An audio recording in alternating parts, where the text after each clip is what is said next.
Hello everyone and welcome back to our top 10 series where we give you super cool, awesome top 10 lists. I'm Court McGinley. Thank you for joining us today. We post top 10s 3 times a week, so make sure you keep coming back for more. We have a great list today. We're going to be talking about the top 10 worst movie endings. But before we get into that, I want to know, what is your favorite movie and why? Let me know your answer down in the comments. Coming in at our number 10 spot, we have 10 Cloverfield Lane. This movie came out earlier this year and it was actually really good up until the ending. Some people enjoyed the sci-fi twist, but the majority of viewers, including myself, hated it. So basically this movie is a psychological thriller. It consists of 3 main characters, one of who is played by John Goodman. So basically this woman named Michelle gets into a car accident, passes out, and wakes up in a strange room down underground in a bunker, and her leg is chained to a pipe. A man named Howard who brought her down there claims that outside the apocalypse has struck, and as far as he knows they are the sole survivors. There's another man down there named Emmett, and throughout the movie we're unsure if Howard is crazy, if he's keeping these 2 hostage, or if everyone outside is in fact dead. Michelle ends up escaping and the movie has you on the edge of your seat, and then all of a sudden in the dark night sky we see a bright light come from the sky, and all of a sudden there's a huge alien spaceship. Like, the movie was so good up until this point, and then you have to throw in an alien into the mix. It was just so uncalled for. And at number 9, The Wolverine. Again, another movie I enjoyed, but the ending, it just wasn't good. Wolverine is one of the most beloved and recognizable superheroes in the modern age of comic books. So the director of Wolverine, James Mangold, said that he would keep the character as authentic as possible. He even filmed almost the entire movie in Japan. And throughout the movie the audience was really intrigued and loved the storyline and the themes. However, at the end of the movie, following a forced journey of rebirth and renewal, he needs to fight this huge samurai and femme fatale who's a venomous mutant. And the whole fight is pretty much a bunch of comic book cliches, which is really disappointing because up until this scene they were doing really well with keeping scenes in the movie authentic. At number 8, The Wolf of Wall Street. Now, while this movie is great,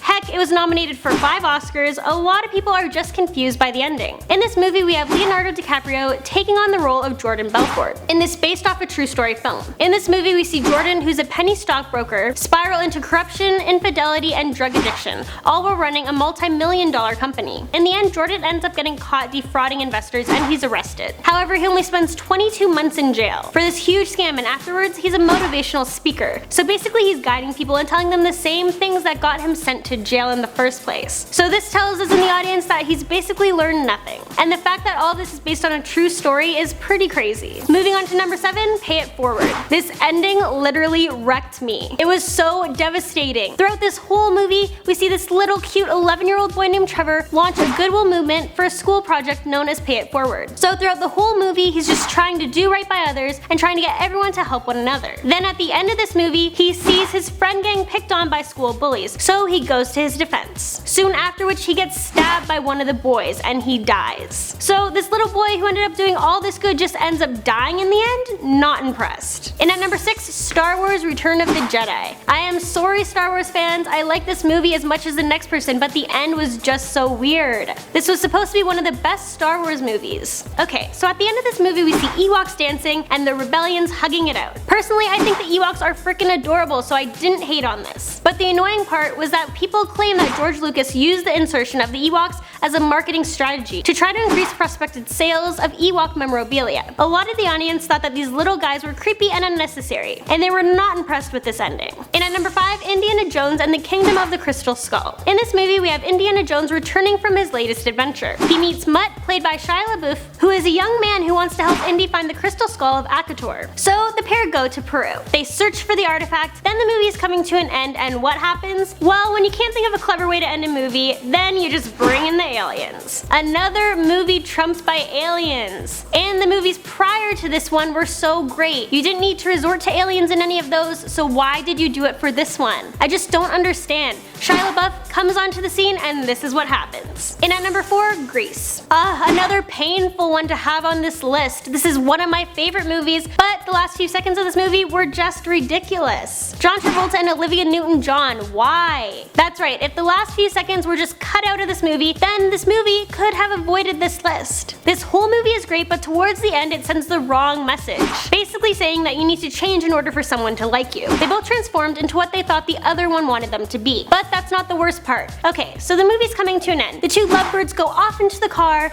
and they begin to drive away, and then all of a sudden, out of nowhere, the car just starts flying up in the air towards the clouds. Where the heck are you guys going? In at number 3, Signs. Oh, M. Night Shyamalan, you guys knew this one was coming. So basically throughout this movie, we follow a close-knit family in Pennsylvania who suspect they have witnessed an alien invasion of Earth. In the end of this movie, the alien invades the family's home, and it's revealed that the alien's weakness is water. Cool, so you guys come to Earth where the planet is made up of like 80% of water? That works. I thought aliens were supposed to be super intelligent. And then to add insult to injury, there's conveniently drinks scattered all throughout the house that help in taking down the aliens. Coming in at our number 2 spot, Titanic. It hurts me that this one is on this list. It's also one of my favorite movies, but even I have to admit the ending wasn't the greatest. Throughout this whole movie, we watch the true, passionate love story of Rose and Jack unfold aboard the Titanic. She's the upper-class maiden, and he's the poor, ruggedly handsome artist, destined to be apart, yet they're drawn together by true love. Just when they make plans to run off together once they dock, the Titanic hits an iceberg and it's going down.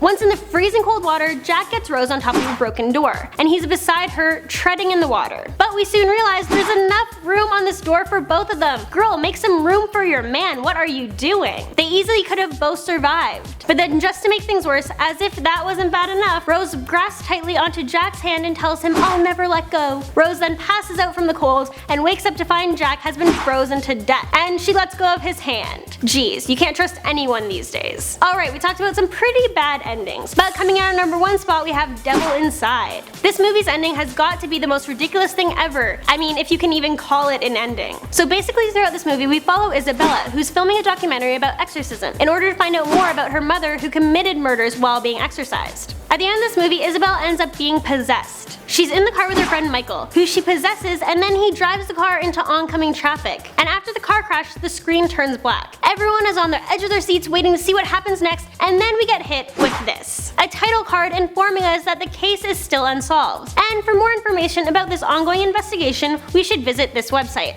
Really guys? How is that even an ending? Did they die? Did they survive? Is Isabel going to remain possessed forever? What the heck happens? Just what? Well, there you guys have it. That is our list of the top 10 worst movie endings. I hope you guys enjoyed it. Feel free to follow me on my personal YouTube channel, Courtney McGinley Vlogs, or on Instagram at Court McGinley, and I'll catch you guys in the next one.